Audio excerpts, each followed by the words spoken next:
Good afternoon. मराठीत शुभ दुपार, मराठीत संवाद साधणार आहे.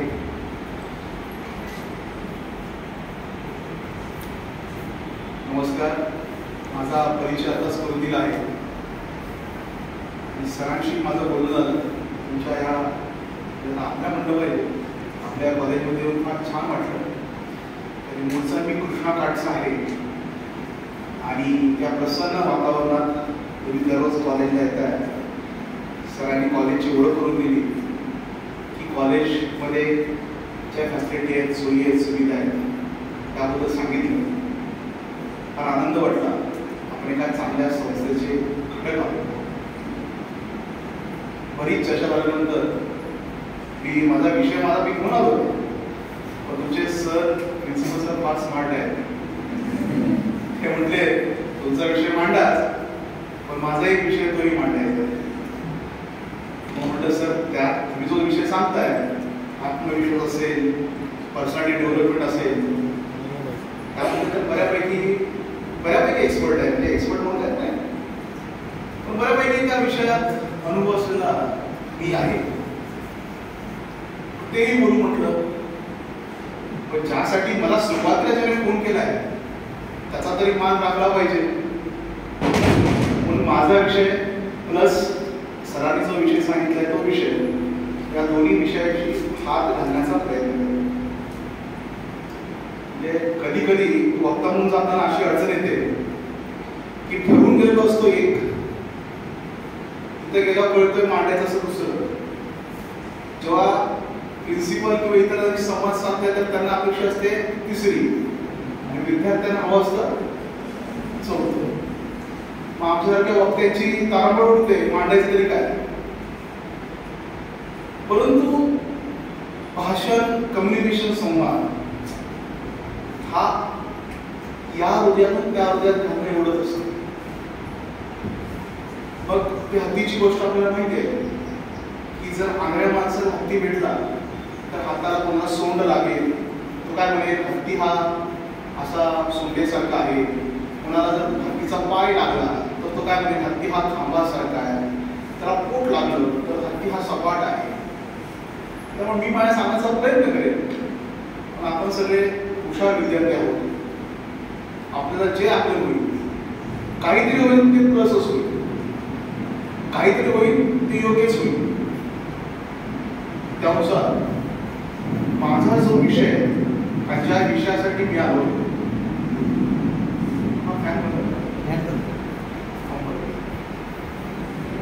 तो विषय म्हणजे भारतीय संविधानाची 75 वर्ष. भारतीय संविधान सगळ्यांनी ऐकलं असेल. असा कुठलाही या भारताचा नागरिक नसेल की त्यांनी भारतीय संविधान ऐकलं नसेल, बरोबर ना. भारतीय संविधान हा विषय किंवा इंडियन कॉन्स्टिट्यूशन, मी एक प्रत त्या ठिकाणी ठेवलेली आहे, हा विषय सगळ्यांनी ऐकला असेल. असं कोण आहे या सभागृहात की ज्यांना भारतीय संविधान किंवा इंडियन कॉन्स्टिट्यूशन माहित नाही?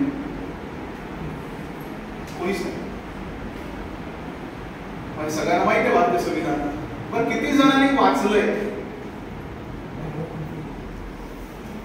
किती जणांनी वाचलंय? बरं, असा प्रश्न विचारला की जर आपल्यापैकी जर कोणाला मी सांगितलं की आपल्यापैकी किती जणांना या देशाचं पंतप्रधान व्हायचं आहे, किती जणांना भाव वाटतंय की या देशाचं पंतप्रधान झालं पाहिजे, पण किती जणांना वाटतं या देशाचं राष्ट्रपती झालं पाहिजे? आपण घाबरू कदाचित. म्हणजे आपल्याला एक प्रतिमा काय आहे की पंतप्रधान किंवा राष्ट्रपती बनण्यासाठी इलेक्शन लढवायला लागतात. आता एक इलेक्शन झालं माहिती आहे ना, यू हर्ड अबाउट दॅट, की उपराष्ट्रपतीची निवडणूक झाली. थोडा आउट ऑफ द बॉक्स हिस्ट्रीचा विषय आहे, तो मी पार्श्वभूमी मांडतोय की जेव्हा जेव्हा आपल्याला पंतप्रधान किंवा राष्ट्रपती व्हायचं असतं तेव्हा निवडणुका घेतल्या जातात.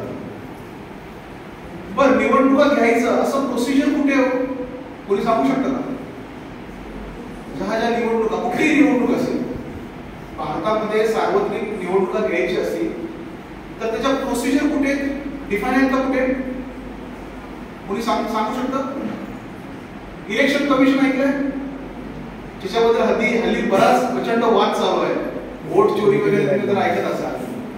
इलेक्शन कमिशन कोणाला माहित नाहीये? सगळ्यांना माहिती. मी यासाठी आलोय की भारतीय संविधानाची आपल्या सर्वांना ओळख करून द्यावी, कारण ती ओळख का गरजेची आहे. या भारत देशाला स्वतंत्र होऊन 75 वर्षापेक्षा जास्त काळ झाला आहे. तसंच भारतीय संविधानाला सुद्धा 75 वर्ष झालेली आहे. आणि या 75 वर्षामध्ये आपल्या भारत देशाने एवढी प्रगती केलेली आहे की आज आपण 3ऱ्या क्रमांकाची इकॉनॉमी होतो. पण हा देश असाच बेशिस्त होतो का?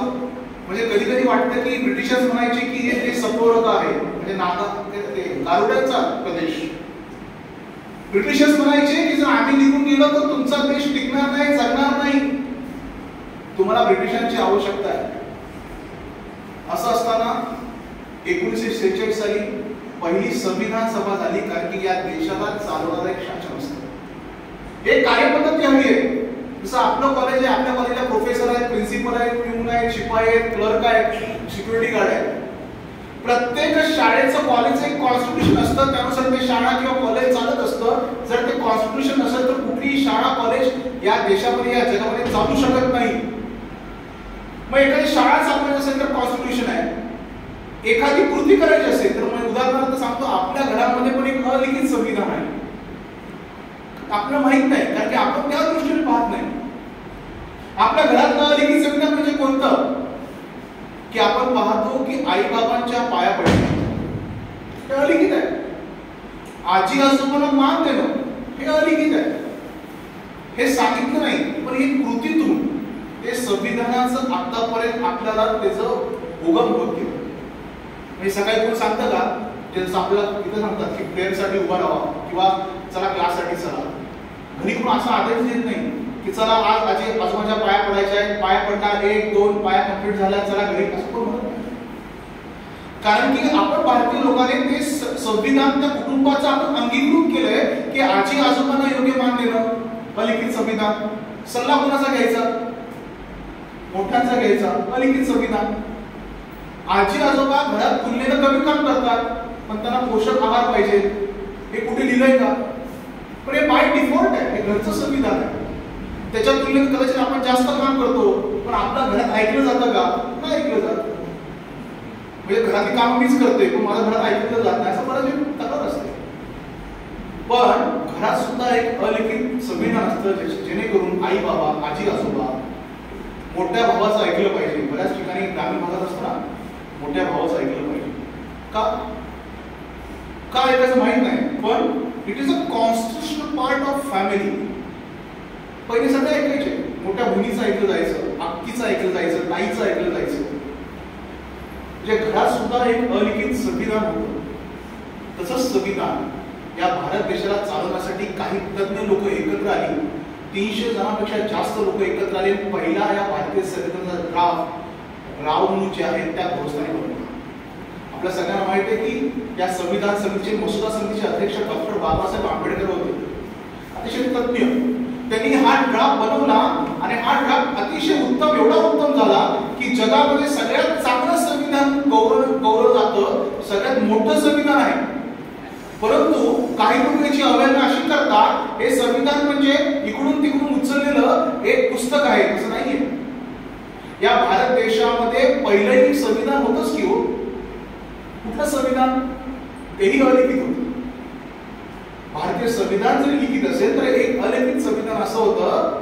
त्याचं उदाहरण द्यायचं झालं तर जेव्हा प्रभू रामचंद्रांचा राज्याभिषेक व्हायचा होता आणि राजा म्हणजे शासक, राजा म्हणजे प्रमुख, परंतु राजा हा प्रजादक्ष असला पाहिजे, प्रजेचं ऐकणारा पाहिजे. म्हणून एका परिटाने सीता माईवरती संशय घेतला आणि त्या राजाने ते ऐकलं का? आणि लोकांचं ऐकणं हे संविधानामध्ये, अलिखित संविधानामध्ये दिलं. दुसरं कुठलं अलिखित संविधान होतं की राजा हा त्यावेळी सार्वभौम होता, सौरिक म्हणतात. राजाला कोणी चॅलेंज करू शकत नव्हतं. परंतु राजन दंडोसी, हो राजन दंडोसी, कोण राजाला दंड करू शकत होता? द धर्म दंडोसी. मग ह्या सगळ्या कॉन्सेप्ट ज्या आहेत परंपरेने चालू आले, त्यासाठी एक ग्रंथ बनवला गेला. तो पवित्र ग्रंथ म्हणजे भारतीय संविधान. 26 नोव्हेंबर 1949 रोजी तो ग्रंथ पूर्ण झाला आणि 26 जानेवारी 1950 रोजी तो ग्रंथ आपण सगळ्यांनी स्वीकारला. पण त्यामध्ये काय आहे, फार इंटरेस्टिंग आहे. भारतीय संविधान नक्की आहे काय? भारतीय संविधानामध्ये हे म्हटलंय की भारत म्हणजे काय. पहिल्या चॅप्टर भारतीय संविधान काय करतं, म्हणजे मी इथे येऊन जे बोलतोय, तुमच्याशी संवाद साधतोय, हा अधिकार मला दिला कोणी? बोलण्याचं स्वतंत्र मला जर कोणी दिलं असेल तर ते भारतीय संविधानाने दिलं.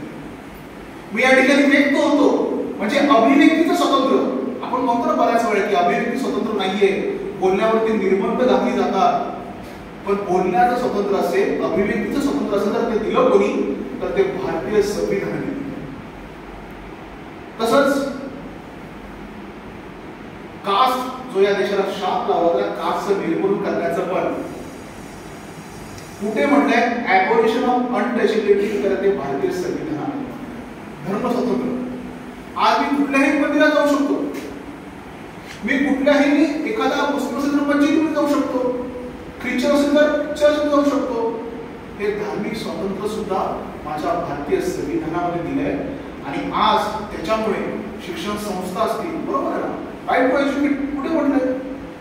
जर राईट टू एज्युकेट नसता तर आपलं शिक्षण घेण्याचं स्वातंत्र्य किंवा अधिकार आहे हे आपण म्हणू शकत नसतो.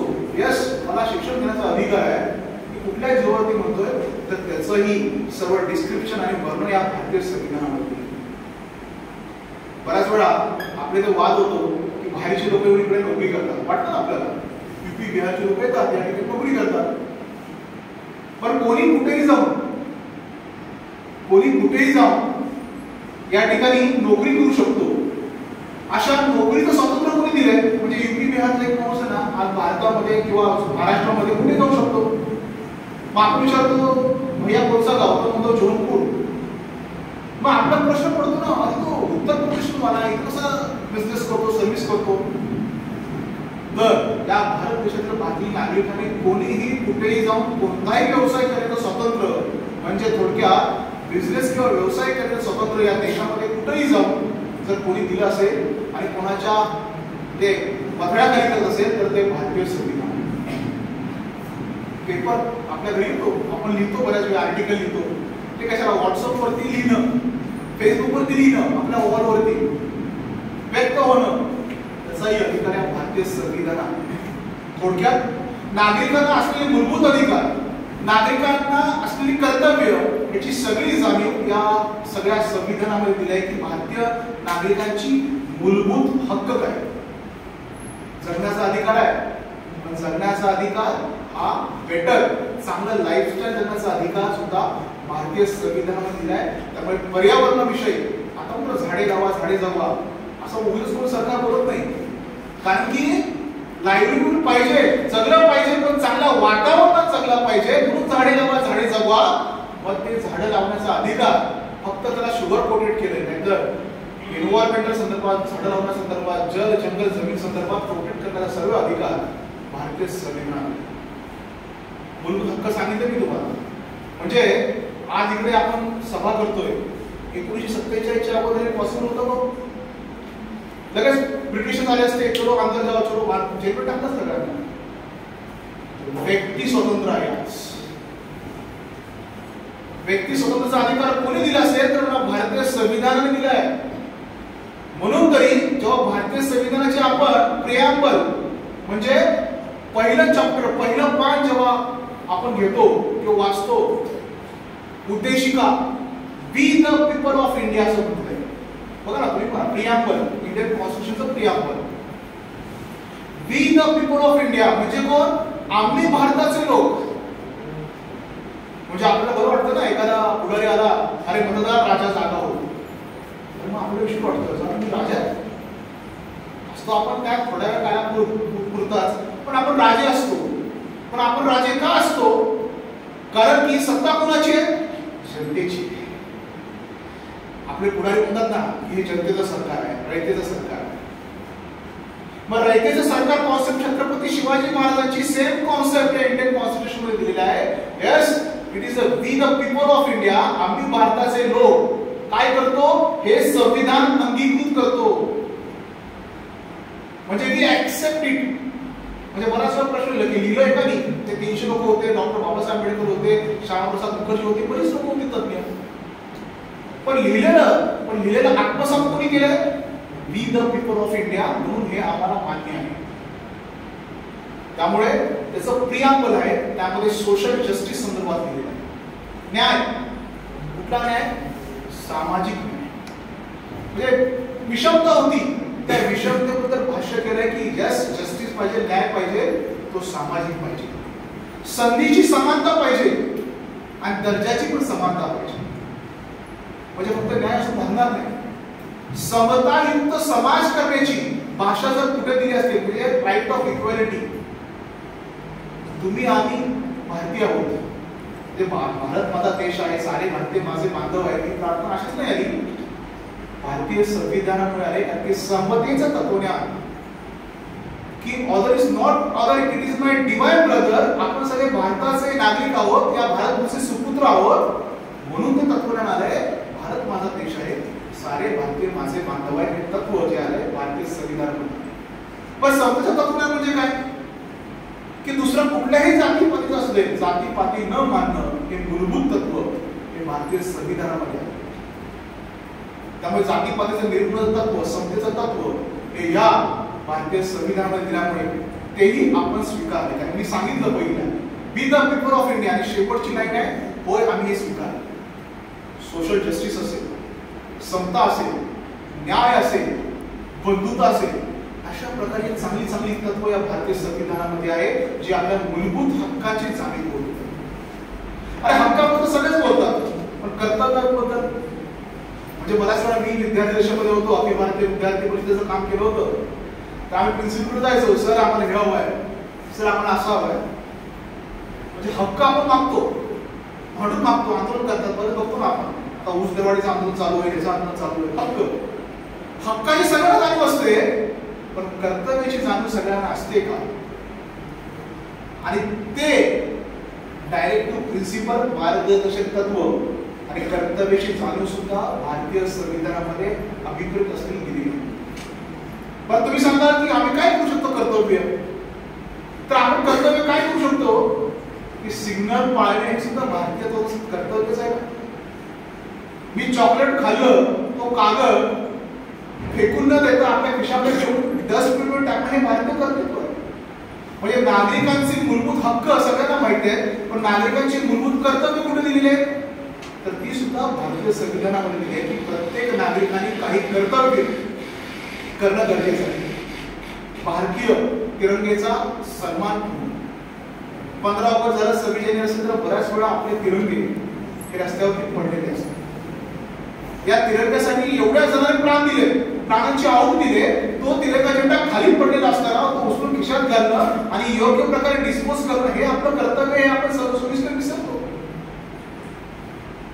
बऱ्याच वेळा जे कायद्याचा अभ्यासक आहे, पोलीस स्टेशन वाले म्हणतात एखादी घटना घडत असताना तुम्ही पोलीस स्टेशन इन्फॉर्म करा, म्हणतात ना. पोलीस स्टेशन काय, पोलीस सगळ्यांना पुरत नाही. मग 112चं तुम्हाला ते आता दिलंय की 112 कॉल केलं लगेच पोलीस गाडी येते. कायद्याला अभिप्रेत काय, कायद्याचं राज्य. आपल्याकडे हुकुमशाही नाहीये, आपल्याकडे लोकशाही. आपल्याकडे लष्कर प्रमुख जो असतो ना, लष्कर प्रमुख, आता पाकिस्तानचा लष्कर प्रमुख असतो, ते आता लष्करी सूत्र असतात. आपल्याकडे राष्ट्रपती सूत्र असतात. त्यामुळे आपण लोकशाही व्यवस्थेचा स्वीकार केलेला आहे. तो स्वीकार 26 जानेवारी 1950 साली केला. त्यामुळे तो प्रजासत्ताक दिन आहे. प्रजासत्ताक दिन सिंपल कोड करायचे, लोक शांत ठेवायचं सगळं कळतं. म्हणजे मला लहानपणी प्रश्न होता, आणि दोन झेंडा काय पडवायचा, म्हणजे आता झालं की 15 ऑगस्ट झालं, पण कायद्याचा अभ्यास झालं तर कळालं, अहो स्वतंत्र झालो, पण हे राज्य कोणाचं आहे, प्रजेचं आहे, एका माणसाचं आहे, हुकुमशाचं आहे, हिटलरसारख्या माणसाचं आहे, कोणाचं राज्य आहे. मग स्वातंत्र्य झाल्यानंतर ती घटना आपण स्वीकारली 26 नोव्हेंबर 1949 आणि 26 जानेवारी 1950 ला आपण प्रजासत्ताक दिन साजरा करतो. आणि तेव्हापासून हे इंडियन कॉन्स्टिट्यूशन लागू झालं. आणि या सर्वात मोठं श्रेय आपला आदरणीय नरेंद्र मोदी साहेबांचं आहे, कारण की त्यांनी संविधान दिन 26 नोव्हेंबर साजरा केला. त्याबद्दल सामान्य माणसाला माहित नव्हतं. म्हणजे विचार करा ना की 15 ऑगस्टला फक्त कॉलेजमध्ये शाळेमध्ये जाऊन झेंडा फडकवणं हाच विषय होता.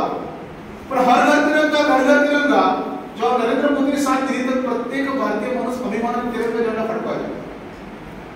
पण मोदींना असं कळालं की तिरंगाप्रती जागृत झाले पण संविधानाप्रती लोक जागृत झाली पाहिजे, म्हणून त्यांनी 26 नोव्हेंबर हा संविधान दिन घोषित केला. आपल्याला माहिती आहे की जेव्हा त्यांनी प्रथमतः शपथ घेतली ते शपथ घेतानाही ते भारतीय संविधानासमोर नतमस्तक झाले. आणि हेच लोकांना करण्यासाठी, हेच विद्यार्थ्यांना करण्यासाठी आम्ही हा सगळा प्रपंच मांडलेला आहे की भारतीय संविधानाची ओळख झाली पाहिजे. मूलभूत हक्क आहेत, मूलभूत कर्तव्य आहेत. पण हल्ली काय झालंय की आम्ही संविधान मानणार नाही, लोकशाहीला मानणार नाही, आम्ही हवी तशी आंदोलन करू. म्हणजे आमच्यासारख्या कायद्याच्या अभ्यासाला वाईट वाटतं की बऱ्याच आमचे तज्ञ वकील उज्ज्वल निकम यांनी फार चांगला खटला चालवला. त्या अफजल गुरु सारख्या किंवा त्या कसाब सारख्या माणसाला आम्ही फाशी दिली किंवा गेले, परंतु आपल्याकडेच काही घटक जे आहेत ते अफजल गुरुच्या फाशी होऊ नये म्हणून याचिका दाखल करतात. म्हणजे त्यांना कोर्टाने ठरवलंय ना, कारण की आपण हे स्वीकारलंय, न्याय व्यवस्था आपण स्वीकारले. जर न्यायालयाने एखादा निर्णय घेतला तर कोणीच बोलू नये. आपण बघतो ना की नाही हे प्रकरण न्याय प्रलंबित आहे त्यामुळे यावरती बोलणं उचित नाहीये. परंतु विघटनकारी शक्तीही तेवढ्याच ऍक्टिव्ह झालेल्या आहेत. त्यामध्ये आपण म्हणतो नक्सलिस्ट असतील, काही कम्युनिस्ट असतील, माओवादी असतील, आजही गडचिरोली असेल, चंद्रपूर असेल, या ठिकाणी ते भारतीय संविधान मानत नाही. त्यांचं म्हणणं आहे की हे सगळं लोकशाही दोघांड आहे. त्यांचा बेस सगळा कम्युनिझम वरती आहे आणि कम्युनिझम म्हणजे रक्तरंजित क्रांती. त्यामुळे ते लोकशाहीला मानत नाही. परंतु या लोकशाहीची, या संविधानाची अवेअरनेस करण्यासाठी एक गरजेचं आहे की आपण या संविधानाचं पूजन केलं पाहिजे. म्हणजे वाईट जेव्हा वाटतं की जेएनयूच्या कॅम्पसमध्ये भारत तेरे तुकडे होगे इंशाअल्लाह घोषणा दिल्या जातात तर ती विद्यार्थी देतात. तुम कितने अफजल मानोगे, हर घर से अफजल निकलेगा, अशा आतंकवादी कृतीचं समर्थन करणाऱ्या घोषणा देतात. त्यावेळी कळतं या देशामध्ये भारतीय संविधानाबद्दल जागृती करण्याची गरज आहे. कारण की जो चुकीचं करेल त्याला शासन करण्याची परंपरा, न्याय व्यवस्था आपल्याकडे आहे. पण एक कोणी ठरवलंय न्यायपालिका, म्हणजे प्रत्येक तालुक्यात गेल्यानंतर आपले तालुका कोर्ट असतं, जिल्ह्यात जिल्हा कोर्ट असतं, त्याला डिस्ट्रिक्ट कोर्ट म्हणतो, आता हायकोर्ट पण असतं. आणि आनंदाची बाब म्हणजे आपल्याला माहिती आहे आता कोल्हापूरलाही आपले हायकोर्टचं बेंच झालेलं आहे. सुप्रीम कोर्ट असतं ते दिल्लीला असतं. पण ही यंत्रणा लावलं कोणी, हे झालंय कोणी, हे कुठे आहे, याचा सगळं जे म्हणणं आहे या कोर्टा संदर्भात सगळं या पुस्तकामध्ये दिलं. बरं कलेक्टर असावा, तहसीलदार असावा, बीडीओ असावा, पंचायत राज सिस्टीम असावी, पंतप्रधान असावं, प्रशासकीय अधिकारी असावेत, आयएएस ऑफिसर असावेत, आयपीएस अधिकारी असावेत, कुठे आहे तो, सगळं या पुस्तकामध्ये दिलं. त्यामुळे भारतीय संविधानाचा अभ्यास आपण सगळ्यांनी करणं गरजेचं आहे. आणि हे पुस्तक नाहीये, हा सगळा आपल्या सगळ्या जिव्हाळ्याचा विषय आहे की हा सगळा साधन सुचितेचा विषय आहे की आपण वागलं कसं पाहिजे, बोललं कसं पाहिजे, चाललं कसं पाहिजे, तरच हा देश आतापर्यंत जसा प्रगती पथावरती आला तसा प्रगती पथावरती जाण्यासाठी जी काही मार्गदर्शन आहेत, गाईडलाईन आहेत, सगळे त्यामध्ये. आपण सगळे संविधानाचा अभ्यास होऊन 75 वर्ष या संविधानात पूर्ण झालेली आहे.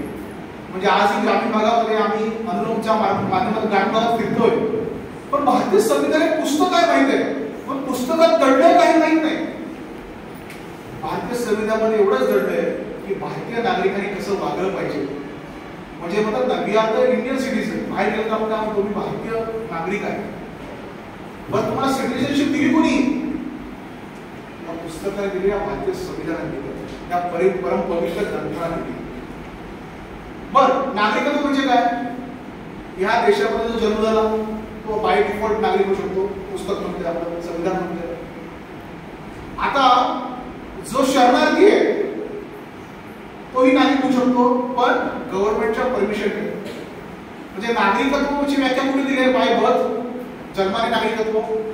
समजा एका शरणार्थी आलाय, त्याला गव्हर्नमेंटने सँक्शन केले, जसे जो पाकिस्तान मिळाल्यावर पाकिस्तान आले ना, सिंधी बांधव आले पुढे आले, त्यांना नागरिकत्व दिले. पण ही ऑफिशियली नागरिकत्व आहे. याच्या व्यतिरिक्त समजा टुरिस्ट वरती व्हिसा पासपोर्ट वरती आला, व्हिसावरती आला, त्याचं नागरिकत्व. अशा प्रकारचे नागरिकत्व कुठे डिफाईन केले? या संविधानामध्ये केले. आणि चौथं नागरिकत्व ज्याला हे सरकार थांबवण्यासाठी तत्पर होतं, घुसखोरी केलेले बांगलादेशी, ते बांगलादेशी नागरिक होऊ शकत नाहीत. का? कारण त्याला आपण परवानगी दिली नाही. असं असताना फक्त बॉर्डरचे बरेच बांगलादेशी या ठिकाणी येत आहेत आणि देशाचं नुकसान करत आहेत. मग आपण म्हणतो ना, एखादा कायदा झाला, एखादी कृती झाली म्हणजे आताच लोककल्याणकारी राज्याची संकल्पना, म्हणजे लाडक्या बहिणीचे जे पैसे आले, लोकांनी आनंदाने, ज्यांना गरज होती त्यांना खरंच आनंद झाला, त्यांना सपोर्ट झाला. पण आपण म्हणतो की का लाडक्या बहिणीचे का पैसे दिले? कारण की लोककल्याणकारी राज्याची संकल्पना आहे. म्हणजे काय? जो वीकर सेक्शन आहे त्याला हात दिला पाहिजे. आज ग्रामीण भागामध्ये अशा महिला भगिनी आहेत की त्यांना 2 वेळच्या जेवणाची भ्रांत आहे. आज म्हणतो की मोदी सरकार असेल ते 35 किलोपर्यंत धान्य, गहू असेल, तांदूळ असेल, बराच वेळा आता आपण आनंदाचा शिधा म्हणतो. पण बऱ्याच वेळेला वाटतं की मला म्हणतात वकील साहेब दिस इज नॉट फेअर, हे दिलं नाही पाहिजे, काय द्यायचं त्यांना, फुकट लागतं. असं नाही बांधवांना. जो दुबळा आहे, जो शोषित आहे, जो वंचित आहे, त्याला हात देणार कोण? शेवटी म्हणतो ना, आमचा कोण आहे मायबाप? ते सरकार मायबाप आहे. मग जो शोषित आहे, वंचित आहे, पीडित आहे, दुबळा आहे, त्याला हात दिला पाहिजे, त्या विकर सेक्शनला बरोबर घेतलं पाहिजे, त्याला समानतेनं समतेनं वागवलं पाहिजे. ही कॉन्सेप्ट कुठे? तर भारतीय संविधानामध्ये रिझर्वेशन पॉलिसी असते. बऱ्याच आता बरेच विद्यार्थी असेल EWS चा एक आधार घेऊन ऍडमिशन घेतात, BCBCचा उदाहरण आहे. कारण खरंच त्यांना गरज आहे, त्यांना हात दिला पाहिजे, कारण की त्यांना समानतेची वागणूक मिळाली, समान झाले पाहिजे. मग असं का गरजेचं आहे? कारण मी पण काहीचा अभ्यास आहे काय म्हणजे, पण त्यांनाच काय देतात, मला काय भेटत नाही. जो खरंच दुबळा आहे, अशक्य, त्याला आधार दिला पाहिजे. कारण मी आज या ठिकाणी उभा आहे, मी माझ्या दोन्ही पायावरती उभा आहे, माझे दोन्ही हात चांगले आहेत, माझे दोन्ही डोळे चांगले आहेत, माझे मेंदू शांत आहे. समजा माझ्या शरीरापैकी माझा हात किंवा पाय दुबळा असता किंवा मला बोलता आलं नसतं, तर तुमच्यासमोर मी उभा राहू शकलो नसतो. सांगायचा उद्देश असा आहे, हा देश तुम्ही आणि आम्ही सगळे बनवतोय. We the people of India. ह्या जर देशातून तुम्ही महिलांना बघू शकता का? नाही. 50% महिला आहेत. आता जर मोदींनी नारी बंधन बिल आणलंय, जर आपल्या सगळ्या महिला भगिनी दुबळ्या राहिल्या तर हा देश विकसित राष्ट्र होईल का? अपंगांना कल्याणकारी योजनाच दिल्या नाही, एखादा अपंग असेल तर आधाराची गरज आहे, आधार दिला नाही आणि दुर्दैवाने शिकू शकला नाही, तर शेवटी या देशामध्ये निरक्षरतेचं प्रमाण वाढणार आहे. कारण की तो अपंग बांधव पण आपला नागरिक आहे. जर त्याचं शिक्षण झालं नाही तर हा देश पूर्ण साक्षर होणार नाही. 50% महिला म्हणतात ना, अर्धांगिनी म्हणतात, 50% भागीदारी महिलांचा सहभाग आहे. ह्या योजना जर केल्या नाही तर महिला सशक्त होणार नाही, पुरुषाच्या खांद्याला खांदा लावून भिडणार नाही. याचं उत्तम उदाहरण म्हणजे जे ऑपरेशन सिंधूर झालं, त्यामध्ये 2 लेफ्टनंट चांगल्या होत्या, सुफिया कुरेशी होत्या, दुसऱ्या होत्या. का झालं? कारण या सरकारने महिलांना आधार दिला की महिला शक्तीला, महिला नारीला पुढे आलं पाहिजे आणि या देशाचा चार्ज घेतला पाहिजे. कारण त्या 50% भागीदारी त्यांची पण आहे ना. त्यामुळे जर फक्त पुरुष सुधारले तर हा देश पुढे जाणार नाही. महिलाही सुधारल्या पाहिजेत. जे अपंग आहेत, विकर सेक्शन्स आहेत, गोर आहेत, गरीब आहेत, त्यांच्याही आयुष्यामध्ये सुधारणा झाल्या पाहिजेत. तरच हा देश सुपर पॉवर किंवा विकसित राष्ट्र 2047 वर होऊ शकतो, असं जे मोदीजी म्हणतात ते पॉसिबल. त्यामुळे तसं गाडीवरच म्हणायचं ना, भुकेलेलं अन्न दिलंच पाहिजे, तहानलेलं पाणी दिलंच पाहिजे. मग भुकेलेलं अन्न, तहानलेलं पाणी फक्त सरकार तोच फॉर्मॅट कायदेशीर दृष्ट्या आणतो. त्याला लाडकी बहिणीचं नाव देतो, किसान सन्मान निधी नाव देतो, पण भावना तीच आहे जी आपल्या साधू संतांनी जपली आहे. पण हे करावं असं कुठं दिलं असेल तर ते भारतीय संविधान. त्यामुळे कुठलंही स्टेट, कुठलंही सरकार एखादी कृती करत असेल, एखादा निर्णय घेत असेल, तर त्या भारतीय संविधानाला टाळून कुठलंही सरकार कुठलीही कृती किंवा निर्णय घेऊ शकत नाही. जर घेतलाच तर आपली न्यायपालिका, जसं मी मगाशी म्हटलं, राजन दंडोसी न्यायपालिका लगेच म्हणते this is against Indian constitution, you are violating the right of Indian constitution. आणि तो ऍक्ट, तो जो काही कायदा आहे, तो जी आर असेल ते रद्दबदल करतो. म्हणजे विधिमंडळ जी कायदे करणारी संस्था आहे, ते आमदार खासदार सगळे बसतात, ते मालक नाही त्या देशाचे. जर ते काही चुकीचं करत असतील तर न्यायपालिका त्यांना दंड ठोठावतं किंवा त्यांना समज देतं. म्हणजे चेक अँड बॅलन्स आहे एकमेकाचा, आणि जो निर्णय घेतलाय ते इम्प्लिमेंट करण्याचं काम आपली प्रशासकीय व्यवस्था करते. म्हणजे ते कलेक्टर असतील, IPS अधिकारी असतील. म्हणजे अशा स्वरूपाची यंत्रणा आणि या सगळ्याचं विवरण हे भारतीय संविधानामध्ये. भारतीय संविधानामध्ये अनेक प्रोव्हिजन आहेत. म्हणजे इंदिरा गांधीचा काळ तुम्ही ऐकला असेल की आणीबाणी इंदिरा गांधींनी लावली होती 1974चा काळ, तीही प्रोव्हिजन त्यामध्ये आहे. पण तोही लोकशाहीचा काळाकुट्ट दिवस गणला जातो, कारण की त्या दिवशी आपल्या सगळ्यांचे अधिकार सस्पेंड केले होते. पुन्हा निवडणुका झाल्या, पुन्हा एखादं सरकार निवडून आलं, 5 वर्षात निवडणुका घ्याव्यात, कुठे दिले तो भारतीय संविधानामध्ये. अशा असंख्य प्रोव्हिजन जो आपल्या जीवन मरणाशी, जगण्याशी, चालण्याशी, बोलण्याशी किंवा अधिकाराशी रिलेटेड आहेत, तसं काय भारतीय संविधानामध्ये दिलंय. त्यामुळे संविधान आपला आत्मा आहे, त्याचा आपण सगळ्यांना अभ्यास करतो. बरं, हा अभ्यास करताना म्हणजे सर बोलले की आत्मविश्वास हा विषय फार महत्वाचा आहे. मी आज तुमच्याशी बोलतोय, संवाद साधतोय. मला वाटतं की बोलणं ही कला आहे, म्हणजे कुठल्याही विषयात असेल. आणि बोलत त्याचं सोनं विकलं जातं, न बोलण्याची माती विकली जाते. त्यामुळे मी भारतीय संविधानामध्ये आज बोलतोय, पण तुम्ही सगळ्यांनी या भविष्यामध्ये तुम्ही कुठेही जा, कुठल्याही क्षेत्रात जा, आपलं कम्युनिकेशन स्किल एकदम क्लिअर पाहिजे. म्हणजे मी कधी काळी एकाकी काम करायचो, त्यावेळी मी पहिल्यांदा जेव्हा एकांकिकेच्या वर्कशॉपला गेलो, ड्रामा वर्कशॉपला, त्यावेळी मी असं साधा होतो, म्हणजे 11-12 मी होतो, जेव्हा मला नाटकाची एवढी आवड नव्हती, पण नाटकात काम करायचं होतं. त्यावेळी मला एकाने छान सांगितलं, माझे शिक्षक होते, ते आता होम मिनिस्टरच्या TV सिरियल येते आदेश मातेकर, त्याचे असिस्टंट डायरेक्टर आहेत संगम सर. त्यांनी मला एक छान प्रयोग सांगितला होता. म्हटलं सर बोलायचं कसं, तर म्हटलं विषय फार सोपं असतं रे. तू इथे उभा राहिलास तर तुला कळलं पाहिजे तुझा आवाज ह्या सरांना पोचवायचा आहे की त्या माणसाला पोचवायचा. बऱ्याच वेळा आपण कुजबुजतो, पण काय बोलतो ते कळत नाही. बऱ्याच वेळा वर्गामध्ये आपलं काय अडचण होते की आपला आवाज पोचवतो. सोपं उदाहरण आहे, क्रिकेटचा बॉल. मला समजा बॉल सरांकडे टाकायचा आहे, तर मी किती जोर लावलो, थोडा जोर लावलो. पण मला शेवटच्या त्या माणसापर्यंत बॉल टाकायचा तर मी जोरात जोर लावलो. म्हणजे शब्द फेकीचं सामर्थ्य संवादामध्ये सर्वोत्कृष्ट असतं. त्यामुळे तुम्हाला संवाद कला जोपायची असेल तर शब्द फेकीचं सामर्थ्य पाहिजे. त्यासाठी पुस्तकं वाचली पाहिजे. वाचाल तर वाचा, म्हणजे पुस्तकं राहू नका. म्हणजे आता हल्ली काय ग्रंथालय तर ओसच आहे. परवाच मी कराडच्या ग्रंथालयामध्ये गेलो होतो. सर तुम्हाला सांगायचं 10 रुपये फी आहे मिळणार. किती? 10 रुपये. 1 लाख पुस्तकं आहेत. मी जातो, मी चालतो. माझंही असं होतं, म्हणजे सगळ्यांचं होतं. काय होतं माहिती आहे का, 2-4 पानं वाचतो आपण, परत म्हणतो अशी बोल झाली. पण सातत्य ठेवलं पाहिजे. म्हणजे माझंही झालं ना, मी 4 पानं वाचले, पुस्तक सोडून दिलं, दुसरं पुस्तक. पण माझी विनंती आहे तुम्ही ग्रंथालयाचा पुस्तक तरी उचला, त्या पुस्तकाला स्पर्श करा. वेगळा टच असतो, म्हणजे जे वाचत असेल त्यांना कळेल पुस्तक बोलतं तुमच्याशी. आणि ज्यावेळी पुस्तक तुमच्याशी बोलायला लागेल ना, मी कुठल्याही पुस्तकाबद्दल बोलतो ना, तुम्ही प्रयोग करून बघा. लॉ ऑफ अट्रॅक्शन आहे तो. माझ्याकडे एक पुस्तक असेल ना, पुस्तक सहज हात फिरवा बघा. आपलं काय होतं गडबड, सर काय होतं माहिती आहे का, आपण अभ्यासाला एवढ्या निगेटिव्हपणे बोलतो. अरे असाइनमेंट करायची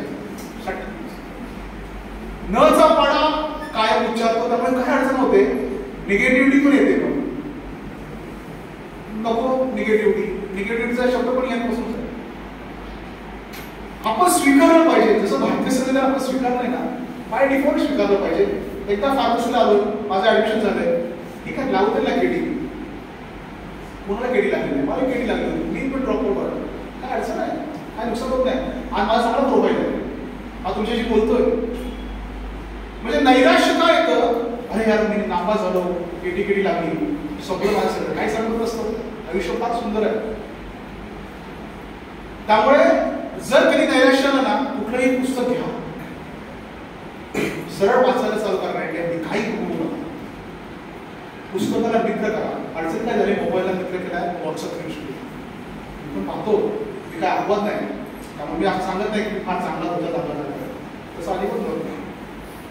पण पुस्तक वाचलं पाहिजे, कुठलंही पुस्तक. आम्हाला तर वाचा, पु ल देशपांडे वाचा, लाफ्टरची काठोडसारखं पुस्तक वाचा. आपली अडचण काय झाले की आपण बर्डन घेतलंय कॉलेजच्या पुस्तकांचं, अवांतर वाचन सगळं स्टॉप झालंय, पण बाहेरच्या जगात काय चाललंय काय कळतच नाहीये. आय एम डॅम शुअर किती जण पेपर वाचतात, मला आवडत. वर्तमानपत्रांची अवस्था आहे ना फार बिकट आहे, पण तुम्ही सहज पेपर वाचा. अहो 100 प्रकारच्या माहिती असतात, 100 प्रकारच्या एका वर्तमानपत्रात. संपादकीय वाचा कधीतरी, काय या जगात चाललंय, देशात कळतं, कोण कसं म्हणतंय, त्याचा अन्वय अर्थ काय. बरं तुम्ही म्हणाल माझा काय संबंध, मी तर फार्मसीचा विद्यार्थी असं नसतो. मी सरांशी आता मला कळालं, हे बार लोक तुमच्यातून म्हणतात टप जॉब असतो. एखाद्याच्या गळ्यात एखादा प्रोडक्ट उतरायचंय, बोलता ते आलं पाहिजे, एक्सप्लेन करता आलं पाहिजे, कसं हे माझं अतिशय चांगलं. माती असते, पण तो जो रामदेव बाबा विकतो ना, तो श्री श्री रविशंकर विकतात ना, ते ₹1,00,000 घेतात. पण आपलं सगळं कुंभार रस्त्यावरती बसलं ना, नाही घेत. का? त्यांनी अतिशय सुंदर त्याचे फायदे सांगितले. म्हणजे परवा मला सांगत होता की सर ते ऊसाचं ते घर आहेत ना, ते कुठेतरी ब्रिटनला ठेवले तर त्याची कॉस्टिंग करतात. आपलं प्रेझेंटेशन अतिशय चांगलं हवं, उत्तम, दिसायला टाकटी पण सगळं बघतो, आपण सगळं आरसा बघतो, पण मनाचा आरसा कधीतरी आपण बघितला पाहिजे की मन माझं किती स्वच्छ निघलं आहे. या जगामध्ये इंटरनेटमुळे आपण त्या गुगलमुळे जगात कुठेही पोहोचू शकतो, पण कधीतरी स्वामी विवेकानंद वाचले का, मनाशी मनात संवाद साधलाय का. आज तरुण पिढीला स्वामी विवेकानंद वाचलेच पाहिजे का, आपली बुद्धी फार चंचल झाली. एका पेजवरती पुस्तकाच्या, म्हणजे फेसबुकच्या तर आपण रीलवरती किती वेळ राहू, 2 तास जातात सर, मी सांगतो तुम्हाला. एकदा रील बघायचं म्हणतो तर किती तास जातात, तो सांगा प्रामाणिकपणे. पण ते पुस्तक 2 तास घालवतो का आपण, का घालवत नाही, तर ध्यान हे प्रत्येकाने केलं पाहिजे. त्यासाठी स्वामी विवेकानंद वाचा. की जेव्हा विद्यार्थी परिषदेचं काम करायचं होतं, तर मला स्वामी विवेकानंदचं पुस्तक भेटलं, एवढं सुंदर आहे. नरेंद्र ते विवेकानंद कधी प्रवास वाचला. साधा मुलगा असतो कलकत्त्यामधला नरेंद्र, तो विवेकानंद होतो. काही पाठबळ नसतं, काही पार्श्वभूमी नाही, गरीब कुटुंबातला, सामान्य कुटुंबातला, 8वेळा विश्व दारिद्र्य होतं, पण तो विश्व भ्रमण करतो आणि शिकागोच्या जागतिक धर्म परिषदेत जाऊन संवाद साधतो, कम्युनिकेशन स्किल. आणि त्या कम्युनिकेशन स्किलला तिकडचे सगळे जगभरातील नामवंत श्रोते टाळ्या वाजवतात. कारण काय याचं, कारण की त्यांनी ते हृदयातून ते व्यक्त झाले. त्यामुळे कुठलीही कृती करा की हृदयापासून करा, कुठलंही पुस्तक वाचा हृदयापासून वाचा. आणि अभ्यास बर्डन म्हणून करायचं नसतो, कारण की अभ्यास मी सर्वस्व नाही. म्हणजे मध्यंतरी एक चांगले IAS अधिकारी आहेत, ते आताही आहेत, त्यांच्या मुलाने आत्महत्या केली. त्याचं नाव आपण नाव घेत नाही, कारण की ते घ्यायला नको. बरेच मुलं आहेत फेल झालं ना आत्महत्या करतात, नैराश्य येतं. It's a part of life. आणि नैराश्य आलं पाहिजे ना. डोंगरावरती तुमचं डोंगर चढला तर उतारही लागला पाहिजे, त्याशिवाय त्या उंचीचं महत्व आपल्याला कळत नाही. आणि नैराश्य येणं म्हणजे काय, तर दुसरी संधी ओपन होणं, तुमचं मन स्ट्रॉंग होणं. म्हणजे संकट प्रत्येकाच्या आयुष्यात येत नसतात, संकट पेटण्याची धमक असते, त्यांच्याच आयुष्यात संकट येत असतात. ज्या ज्यावेळी तुमच्या आयुष्यात संकट येईल ना, एकच म्हणा, यस त्या संकटाच्या लायकीचा मी होतो, म्हणून परमेश्वराने ते संकट माझ्या माथी धाडलंय. त्या संकटाला लाथाडून मला जे उद्दिष्ट गाठायचं ते मी गाठेन. त्यामुळे आगामी काळात तुम्ही, मी जे काही सांगितलं, सरांचा विषय कव्हर केला दिसतो, मला आवडतं. आणि मी व्यक्तिमत्व विकास असं बोलत नाही, पण विद्यार्थ्यांशी सहज डायलॉग साधतो आणि बोललो पाहिजे.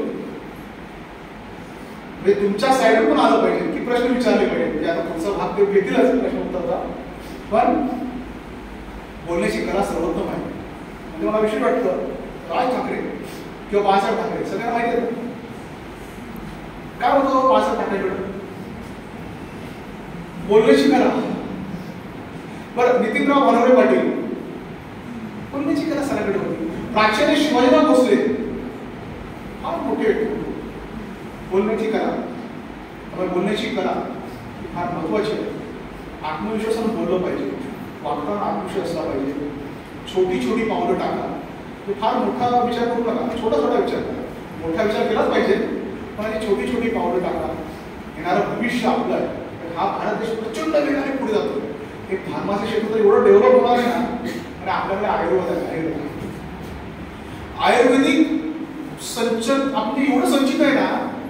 फार्मसी विश्व एवढं बदलणार आहे. बघा ना, आजच आता पहिले म्हणजे आयुर्वेदिक डॉक्टर काही नाही, पण आता प्रत्येक ठिकाणी म्हणतात त्यामध्ये आयुर्वेदिक कंटेंट आहे का. विचारतो, सहज विचारतो, मी विचारतो बऱ्याच वेळा का. आणि साईड इफेक्ट होतो. फार्मा कंपनी, फार्मसी कंपन्याबद्दल आता तेही आयुर्वेदाकडे झुकायला लागले. पहिले आम्हाला हिमालयाकडे डाबरच पाहिजे होते, आता बऱ्याच कंपन्या आल्या. त्यामुळे आगामी विश्व हे फार सुंदर आहे, चॅलेंजिंग आहे, भरपूर काही देणार आहे. कारण की आपला देश प्रगतीपथावरती स्वार आहे.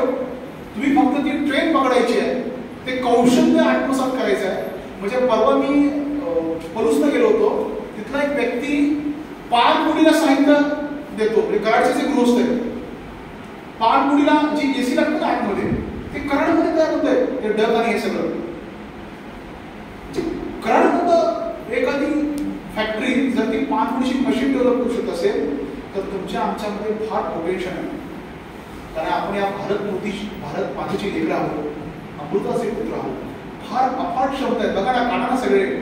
म्हणजे ज्या IT टॉप डायरेक्टर मध्ये भारतीय लोक आहेत. आज जगामध्ये ज्यांनी लीड केलंय ते भारतीयच आहेत. कारण की आपला DNA या मातीतला आहे आणि ही माती आपल्या विचारांशी कायम प्रामाणिक राहिली. त्यामुळे भारतीय संविधान त्या मातीचं प्रतीक आहे. या संविधानामध्ये बदल आणि आपल्या जे मी काही सांगितलं तुम्ही शांत चित्तानं ऐकून घेतलं, त्याबद्दल मी आपले आभार मानतो.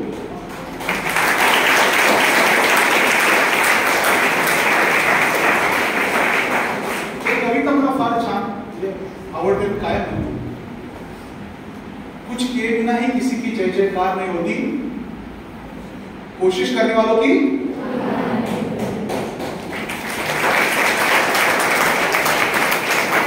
ही कविता प्रत्येकाने एकदा ऐकावं.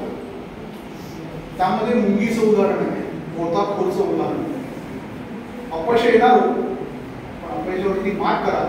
येणारं विश्व, येणारा काळ हा तुमचा आहे. तुम्हाला बनवतोय. थोडं बनवून धन्यवाद.